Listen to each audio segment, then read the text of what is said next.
Tere tulemast kuulama siis juba 23. andmetarkuse webinari. Mina olen Märt Ridala-Solitast ja modereerin siis tänast webinari ja tänaseks teemaks on meil avaandmed ja neist räägib Sofia Paes Justiits- ja Digiministeeriumist. Aga palun, Sofia, webinari plats on sinu. Aitäh, tere kõigile. Olen tavaliselt teises rollis teiste meie veebiüritustel, juhutan just inimesi sisse ja kuulan, mida nemad räägivad, aga seekord saan teile rääkida ka avaandmetest. Ehk nagu oligi tutvustatud, töötan Justiits- ja Digiministeeriumis, tegelen avaandmetega ja tegelen ka teemadega, mis puudutavad tehisintellekti inimkeskset kasutamist. Aga täna teile räägin sellest, mis on avaandmed ja siis toon mõned näited, kuidas avaandmeid on tänaseks kasutatud ja kust avaandmete kohta saaks rohkem infot ja ka mõned, ma ei tea, mõtted veel juurde, et mida edasi avaandmete teemal teie saaks teha ja millist tagasisidet me ministeeriumina avaandmete kohta ootame. Nii. Usun, et siin kõik inimesed, kes siin on, teavad, mis on andmed, aga igaks juhuks selleks, et anda selle mõtte edasi, mis üldiselt avaandmed on, siis jah, mõnikord kujutatakse ette, et andmed on, ma ei tea, mingi andmestik, arusaamatu, aga samas on andmetel väga palju, nad võivad olla väga erinevatel kujudel, formaatides ja siis, kui me avaandmetest räägime, siis kindlasti kõik need andmed, mis võivad erinevates formaatides olla, aga lisaks sellele ka, mis antud kõigile vabalt kasutamiseks ja taaskasutamises jagamiseks, ongi tavaliselt nimetatud avaandmeteks ja eelistatult on see, et need andmed oleks ka veel tasuta kättesaadavad, kas näiteks riigi poolt avalikustatud mingis keskkonnas või veebilehelt kättesaadavad. Ja kui me vaatame ka, mis meil seadustes kirjas on, siis mida me ise nõuame, et massinloetaval kujul avaandmed oleks kättesaadavad nüüd juba andmete teabevärava kaudu selline portaal, kus kõike riigi käes olevate andmete kohta saaks infot.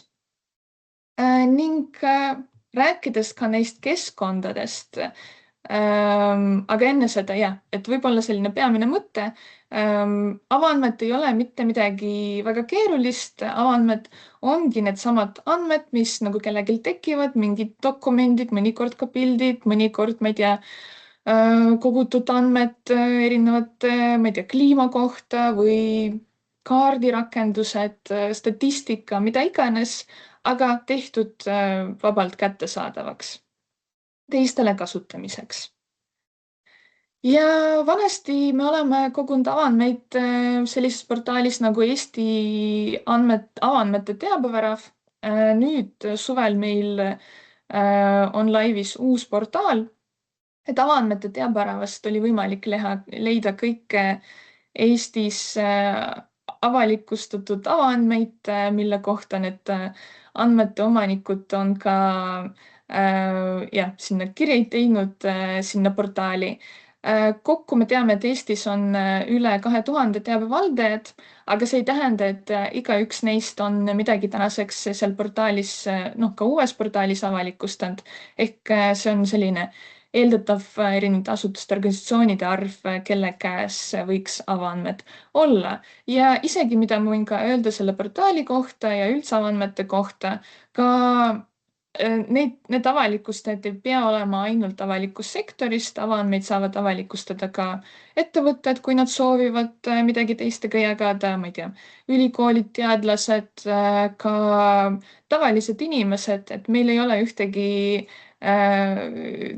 lihtsalt inimest, kes ei oleks mingi organisatsiooniga seotud, kes on avaandmeid avalikustanud, aga potentsiaalselt, kui te olete mingeid avaandmeid kogunud ja soovite midagi avalikustada, siis seda saab teha ka ükskõik kes, et see ei tähenda, et need andmed on ainult riigi poolt kogutud ja avalikustatud. Ja, siin on vaade sellele vanale portaalile, tänapäeval te juba sinna ligi ei saa. Tänapäeval meil on uus teabevärav, andmete teabevärav. Mõte on selles, et ühest kohast oleks kättesaadav kogu info riigi käes olevate andmete kohta. See portaal ongi mõeldud selleks, et seal oleks metaandmed peamiselt erinevate avaandmete kohta ja selle portaali kaudu saaks edasi kuskile teise asutuse, näiteks veebilehele, kust neid avaandmeid saaks kätte.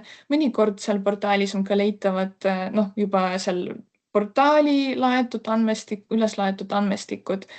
Ehk see on selline kataloogi laadne toode, ma ütleks. Ja sinna tekivad ka kõik need asjad, mis vanasti Rihas olid, et tänapäeval veel tegeleme sellega ja liikume selles suunas, et see portaal lõpuni valmis saaks. Ma kohe vaatan, kas ma saan ka jagada korraks ekraani sellisel kujul, et seda portaali ka natuke näidata, et need, kes ei ole veel külastanud ja soovivad hiljem külastada, et teaks, kuidas kasutada. Üks hetk.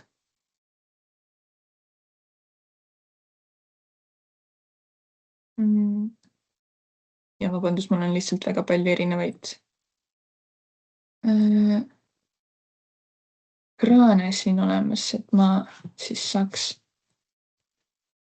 teiega jagada. Nii, üks asi, mida ma tahtsin teile näidata, ongi avaliku teabe seadus. See on see, mis reguleerib kuidagi meil avaandmete valdkonda ja kust saaks rohkem infot, mis on selle õiguslik alus ja millised andmed peaks olema avalikustatud ja millised andmed peavad olema juurdepääsetavad teabevärava kaudu. Aga rääkides sellest teabeväravast, siis siin ta on, aadress andmed.eesti.ee ja tänapäeval seal on meil üle 5000 andmestiku. Andmestikutel on erinevad kategooriad, et kui te soovite otsida mingi konkreetse kategooria kaudu, siis on võimalik seal kohe esilehel seda teha. Kui te soovite konkreetse andmestikku otsida, siis minge andmestiku lehele ja siin on viimati lisatud andmestikud, aga saab ka otsida ka asutuse kaupa, kes on avalikustanud või siis otsida mingi konkreetse teema järgi. Ja, et võib siis vaadata, mida seal tänapäeval avalikustab. Mõnede kohta on nagu rohkem metaandmeid olemas, mõnede andmestikel on see kirjeldus suht lühike, aga ma vaatan midagi, mida siin ka, no ma ei tea, Eesti Sadama register näiteks, täiendav info, et ka erinevad andmeteenused. Võite hiljem ka ise vaadata erinevaid andmestikke ja vaadata, millised andmed on kättesaadavad. Seal portaalil meil on ka erinevad kasutuslood, uuendame neid ja ma tänapäeval ka räägin teile ka mõnedest kasutuslugudest ja on võimalik ka vaadata, kes on siin teabevaldajad. Siin on nimekiri kõikest neist 2000 potentsiaalsest avalikustajast ja siis on võimalik ka filtreerida selle järgi, kes on päriselt midagi tänapäeval avalikustanud. Statistiliselt võin öelda, et on valdav osa neid avalikustajad avalikustanud mitte nii palju andmestikke, ma ei tea, 1–10 ja ongi selliseid asutusi, kes on rohkem andmeid avalikustanud, kellel on väga palju andmestikke. Sinna kindlasti kuulub ka näiteks Statistikaamet, Maa- ja Ruumiamet, Eesti Keele Instituut ja kindlasti ka teisi, keda ma pole praegu nimetanud, aga lihtsalt ei ole nii hästi meeles. Aga jah, on palju avalikustajaid ja kui te olete ise mingist asutusest ja ei ole tänapäeval andmeid avalikustanud, siis mõelge selle peale. Eks ka teie andmestikud võivad olla leitavad siin portaalist. Aga liikudes tagasi minu slaidide juurde, ma vaatan, et ma tahtsin teile rääkida ka sellest natuke suuremast ökosüsteemist, mis on olemas. Et Euroopa Liidus riikidel on oma portaalid, aga lisaks sellele on ka olemas Euroopa avaandmete portaal,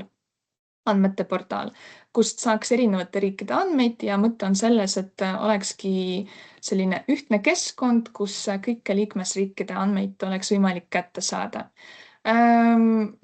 See asub sellisel lehel nagu data.euroopa.eu. Ma usun, et mõned teist on ka võib-olla osalenud erinevatel webinaridel, mida Publication Office teeb erinevatel andmetega seotud teemadel. Aga kui te olete külastanud nende portaali, siis seal selline sektsioon nagu data ja sealt saab erinevate riikide andmeid kätte. Võib ka vaadata, millised andmed on ka Eesti poolt avalikustatud. Meie teabevarav on selle portaaliga seotud, et ehk kõik need andmestikud, mis meil portaalis on ka siin nähtavad. Ja, et see on see peamine info, mida tahtsin teile selle portaali kohta öelda, ehk kui te soovite avaandmeid mitte ainult Eesti poolt pakutud, vaid ka teiste riikide poolt, siis kindlasti külastage ka Euroopa andmete portaali. Aga ma kohe jagan teiega taas minu slaidid. Nii, üks hetk.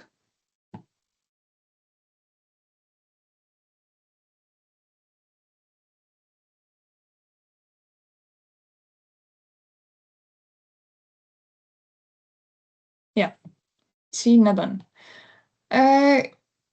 Ja siis ka paar pilti sellest, kuidas Euroopa portaal välja näeb. Ma jagan teiega ka kõiki neid materjale. Ma proovisin jätta siia kõik lingid, et te saaks hiljem ka külastada ja vaadata, mis seal päriselt on.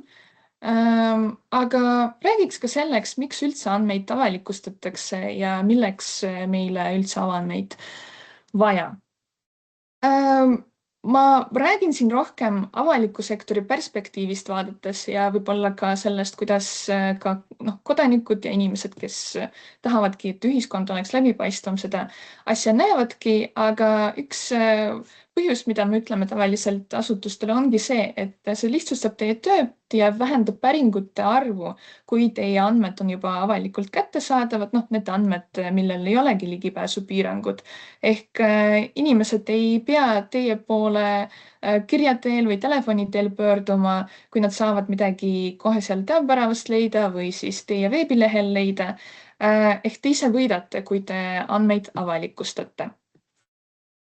Siis kindlasti ka riigi läbipaistvuse tagamine, et mida rohkem riik teebki erinevaid dokumente, mida on võimalik avalikuks teha avalikuks ja andmeid avalikuks, seda rohkem me teame riigi kohta ja seda demokraatlikum ja läbipaistvam valitsemine ka saab olla. Mis on väga tore ja me soovime kõik ju elada demokraatlikus ühiskonnas. Lisaks sellele kõik need avalikustatud andmed soodustavad ka innovatsiooni ja aitavad läbi viia erinevaid uuringuid.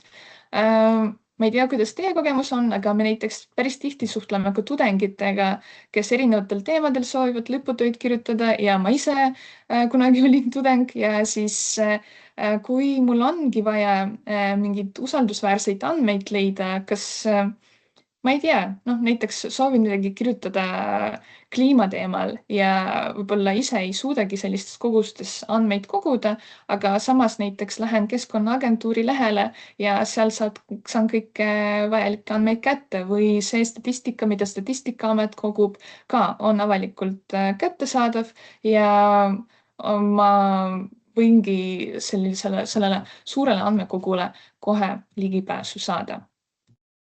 Kindlasti see on investeering meie majandusse. Need näited, mida ma toon, mõned ka äridega seotud, aga kui andmed on vabalt kättesaadavaks tehtud, miks ka mitte ainult sellepärast, et läbipaistvust riigi kohta tagada, vaid ka selleks, et neid andmeid keegi saaks hiljem taaskasutada ja ka ärilistel eesmärkidel.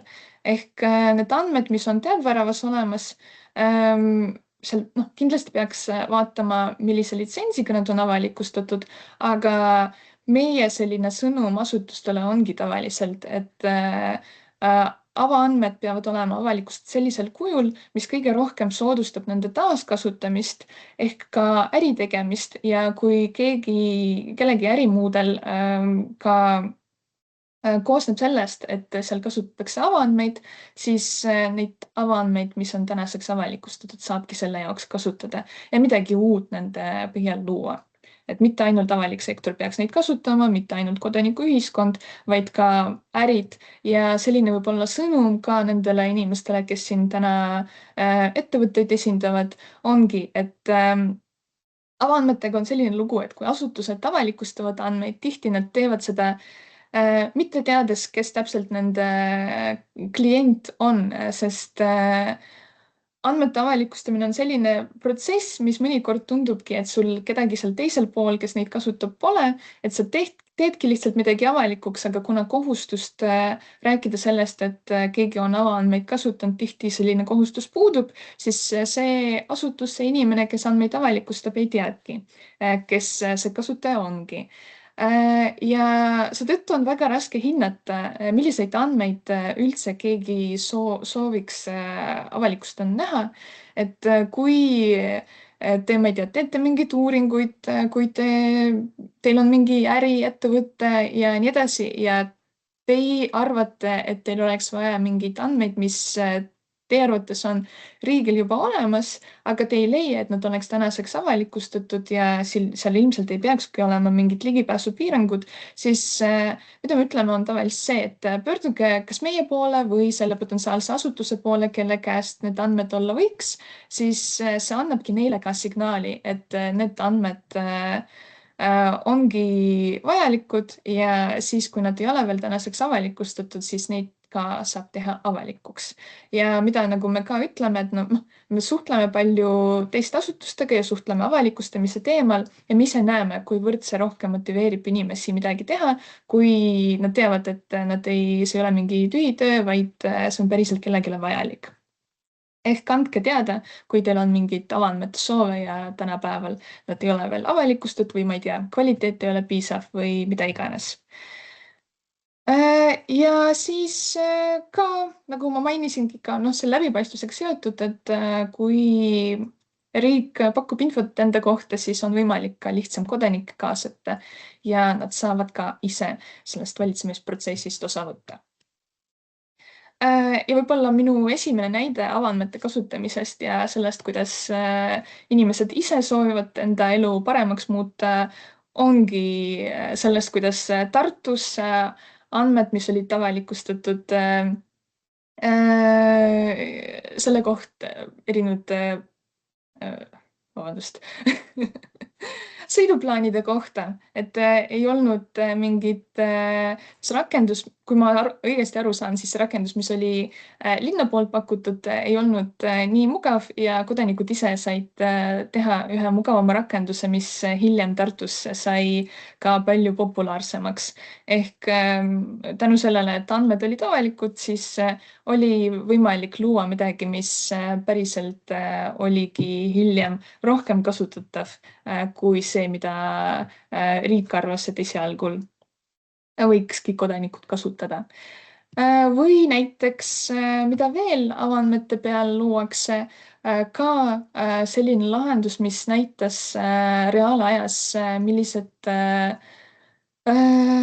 laenutusi ja tagastusi Eesti raamatukogudes tehakse ja milliseid raamatute pikendusi tehakse, on võimalik kaardirakenduse kaudu seda kõike jälgida ja see peaks olema ka tänapäeval aktiivne, et keda huvitab, siis võibki vaadata, mis täpselt täna meil Eesti raamatukogudes, milliseid toiminguid nad teevad.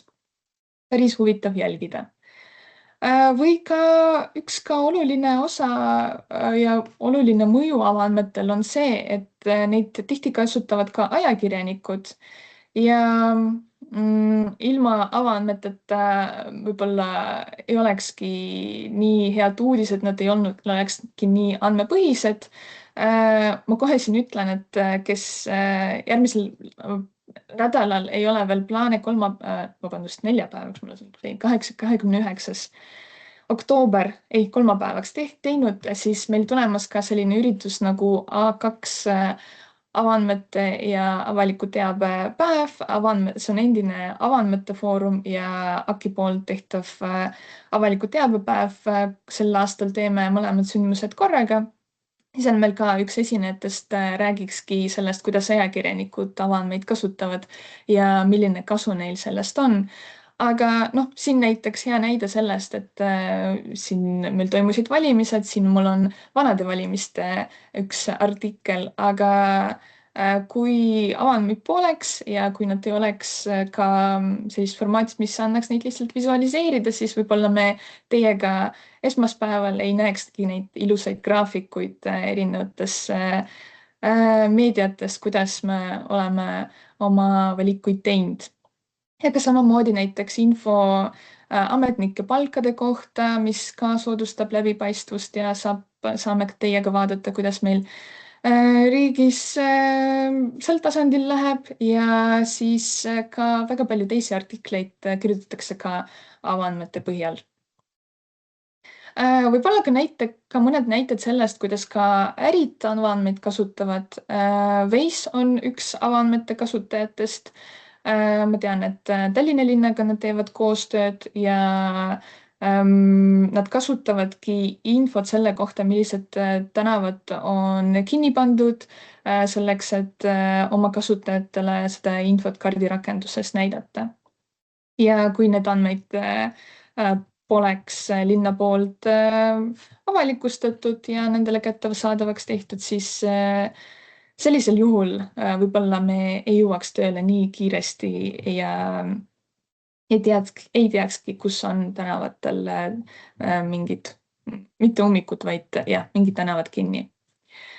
Ka avalikus sektoris me ise oleme avaandmeid kasutanud. Paar aastat tagasi oleme teinud sellise ühe konkursi nimega, selline väike häkaton, võib-olla ka andmeteaduse taibutalgud. Meie eesmärk oligi vaadata, millised avaandmed on tänapäeval juba avalikustatud ja need asutused, kes on andmeid avalikustanud, me palusime neid formuleerida mingeid probleeme, mida nad ei ole tänaseks lahendanud. Loodan, et tänaseks on juba lahendatud, aga tolleks hetkeks ei olnud veel lahendatud. Ja mida oleks võimalik lahendada kuidagi avaandmete pinnalt. Ja oli päris huvitav vaadata, kuidas me tegime seda Kaggle platvormil, kutsusime ka tudengeid osalema, enamasti olid ka Tartu Ülikooli tudengid, kes osalesid ja nendel olidki ette andud natuke korda tehtud andmestikud ja ka need probleemid, mida me tahtsimegi lahendada ja palve oli, et luua erinevaid AI mudeleid selleks, et avaandmete põhjal mingi konkreetse probleemi lahendada. Ja me saimegi päris palju huvitavaid lahendusi selle pinnalt, mis ka näitas, et ka avaandmete peal on võimalik erinevaid prognoose teha. Ka juba avalikustatud teabepäravuse avaandmete põhjal.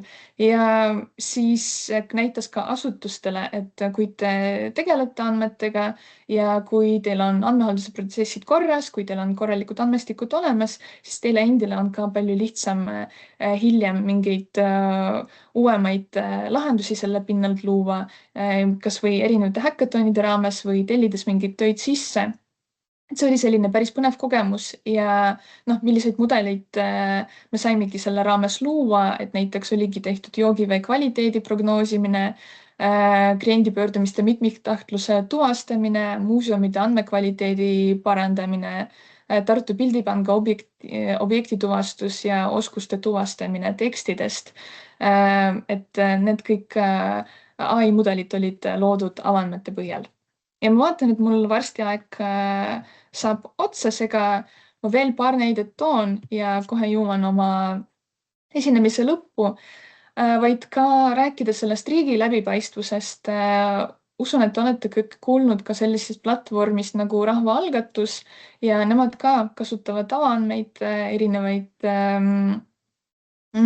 Riigikogu ka protokolle ja muid asju, jälgivad, kuidas Riigikogus töö käib ja siis need algatused, mida inimesed pakuvad seal platvormil, nad püüavad ka teha nii, et kui nad saavutavad piisavalt arvu allkirju, jõuaks ka õigeaegselt Riigikogusse ja mingid otsused, mida meie riik teeb, et oleks võimalik kuidagi ka neid mõjutada. Ja nad kasutavad Riigikogu dokumendiregistri avaandmeid selleks, et avaldada iga kollektiivse pöördumise menetlusinfo kohe, kui see avaldatakse dokumendiregistris. Ja annavad uuendustest tellinutele e-kirja vahendusel teada. Nii, ka paar sõna sellest, et teadustöös ja lõputöödes avaandmeid kasutatakse, aga seda ma juba kohe mainisin seal alguses. Ehk kui olete ise mingeid töid kirjutanud, siis kindlasti kasutasite erinevaid allikaid ja tihti ka nende allikate seas on ka avaandmed. Ja mõnikord, kui me soovime tuvastada, kuidas avaandmeid on kasutatud, siis oleme ükskord ühe katse teinud, proovides lihtsalt otsida lõputööde seas, kus oli viidetud avaandmete teabeväravale ja tõesti neid lõputöid on suht palju. Nii. Ma jagan neid slaide teiega, et te saate vaadata, millised veel ideed ongi avaandmete kasutamiseks, võib-olla saate ka inspiratsiooni, saate oma töös kasutada või saate ka andmeid avalikustada. Siin on ka mõned mõtted, mida me tavaliselt ütleme asutustele, kui nad hakkavad andmeid avalikustama, et mõelge sellele, et need andmed, kuivõrd nad kättesaadavad nad tänapäeval on, mida te saate kõige lihtsamini avalikustada, milline on mõju nendel andmetel, mida te soovite avalikustada ja ka mõelge natuke või mitte natuke riski hindamise peale, et kas need andmed, mida te soovite avalikustada, ongi need avaandmed, kas nad sisaldavad mingit tundlikud teavet ja võib-olla oleks vaja neid andmeid anonüümida, puhastada, avalikustada sünteetilisi andmeid nende asemel ja nii edasi.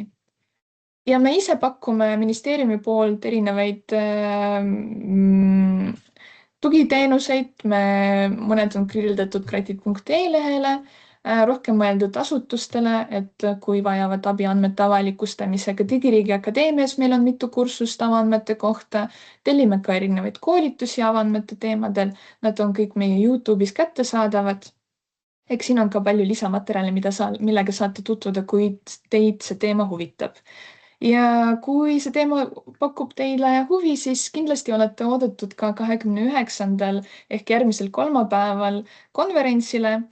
Kahjuks kõik füüsilised kohad on täis, aga kes ei ole veel registreerinud, siis minge AKI lehele, kirjutage lihtsalt kuskil otsingus A2 konverents AKI ja saate registreerida veebis liitumiseks. Ja sel päeval räägimegi palju avaandmetest ja ka avalikust teavest ja õiguslikest alustest. Ehk saate sellise korraliku pilgu avaandmetest, mitte ainult siin minu 25-minutilise esinemise jooksul, mida ma sain teile edasi anda.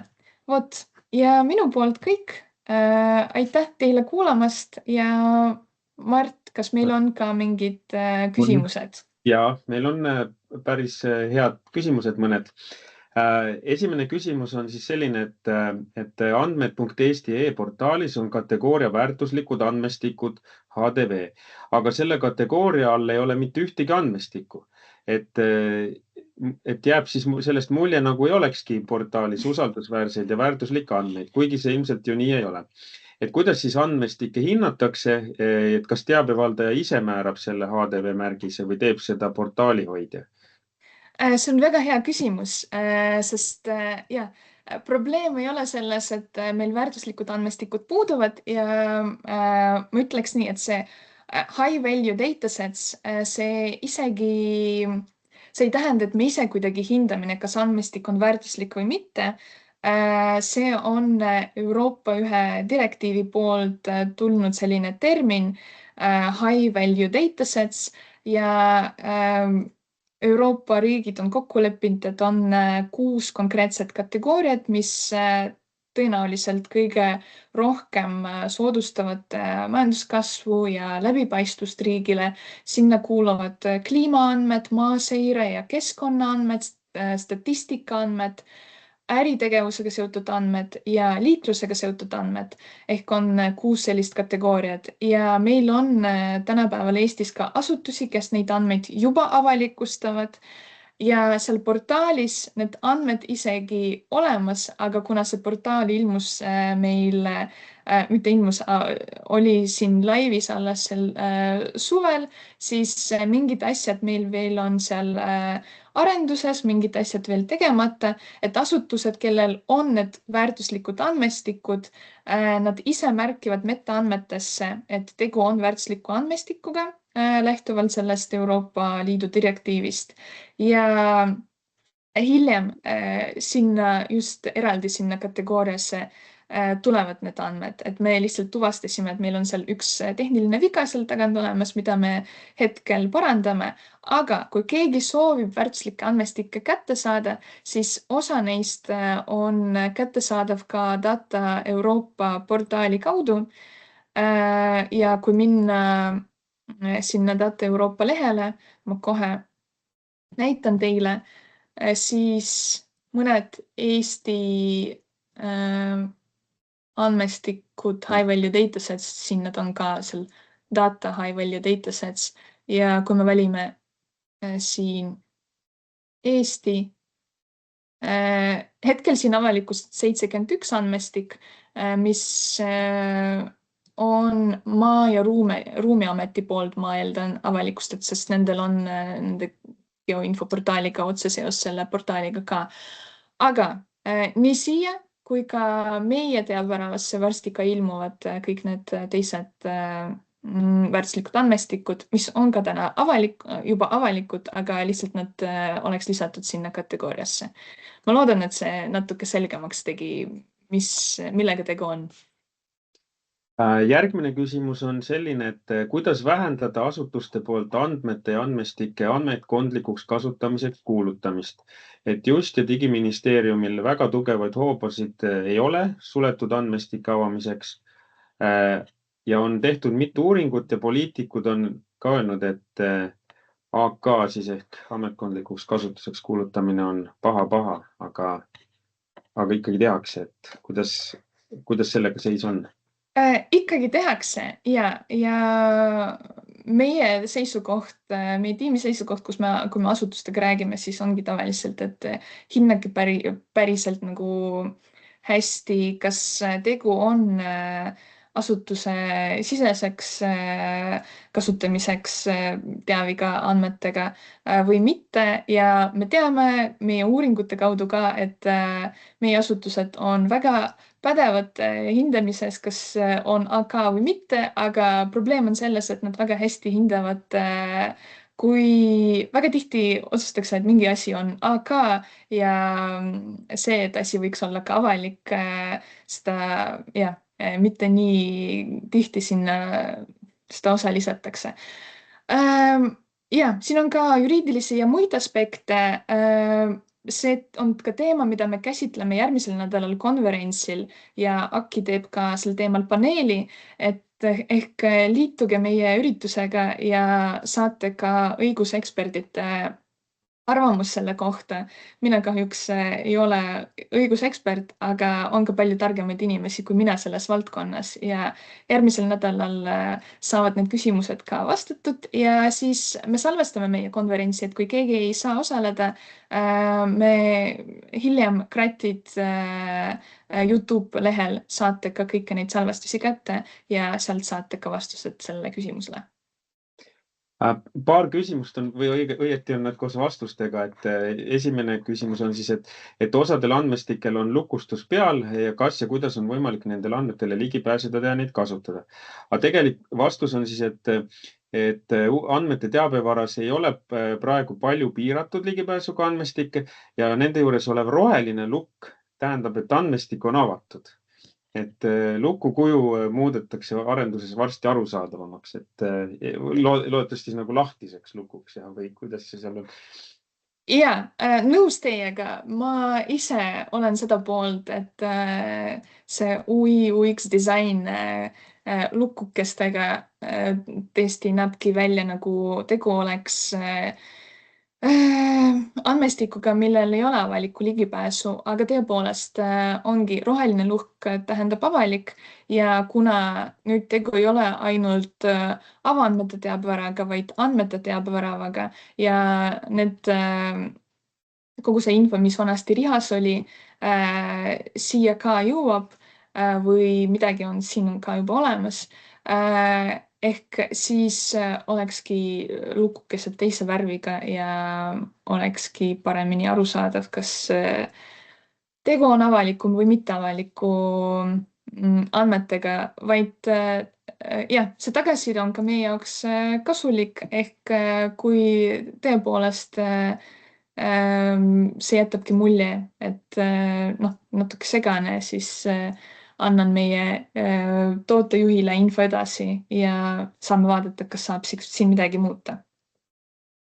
Siis on veel selline kommentaar, et häid näiteid avaandmete kasutamisest on ka andmete teabevärava portaalis, et seal on neid case studies. Aga ma lisaks selle juurde ühe sellise küsimuse, et oletame, et ma olen siis äriettevõtte või mobiiliäppi tahan arendada ja tahan kasutada avaandmeid. No nagu näiteks oli see Tartu bussi mobiiliäpp. Aga et kuidas ma siis, mul oleks mõistlik tagada või kas tagatakse, et need andmed ikkagi seal on kvaliteetsed, on uuendatud ja et nad jäävad ka sinna, et ma investeerin mitusada tuhat, et teha üks äpp või rakendus ja siis korraga ühel hetkel neid andmeid enam ei värskendata, et kuidas ma seda saaksin tagada? Ja, ma kardan, et 100% kindel kunagi ei saa olla nagu kõike teiste riskidega. Aga mida ma soovitan teha sellisel juhul, et on juba mingi eriplaan olemas, siis võtta otseühendust ka selle asutusega, kes andmeid avalikustab. Ma võtan lihtsalt suvalise näite siin, et ma vaatan, et iga andmestiku juures on kontaktpunkt olemas. Ja näiteks siin tehikust Miia Mänt, temaga näiteks võiks siin ühendust võtta ja uurida, millised plaanid nendel üldse olemas on, et ma ei tea, kas andmeid oli plaaniski ükskord avalikustada või mitte või kui tihti seda uuendatakse, see kogu info peab tavaliselt metaandmetes ka olema, kus kirjas, kui tihti andmeid uuendatakse. Aga ma pakun, et see kõige kindlam viis on ikka võtta ühendust otse selle teabevaldajaga ja teabevaldajaga suhelda ja siis kasutada juba teabeväravat ja neid andmeid. Et see oleks minu selline soovitus. Nii et siis see on nagu kataloog, aga et seal teises otsas oleks mõistlik. See ongi, teabevärav on kataloog, teabevärava kaudu saab andmeid kätte. Aga ja kui see ei ole mingi ühekordne kasutamine, siis kõige parem ongi ikka suhelda ka selle andmeid avalikustava osapoolega ja see on ka nende jaoks palju lihtsam, siis nad teavad ka, kes nende kliendid on ja võib-olla tänapäeval nad avalikustavad andmeid, ma ei tea, ühes formaadis, arvates, et see ongi see, kuidas inimesed tahaks neid andmeid kätte saada, aga hiljem selgub, et nende kliendid tahtsid midagi muud. Et me alati ütleme, et võtke asutustega ka ise ühendus, seal kontaktid olemas ja saabki kõige vajalikuma info kätte.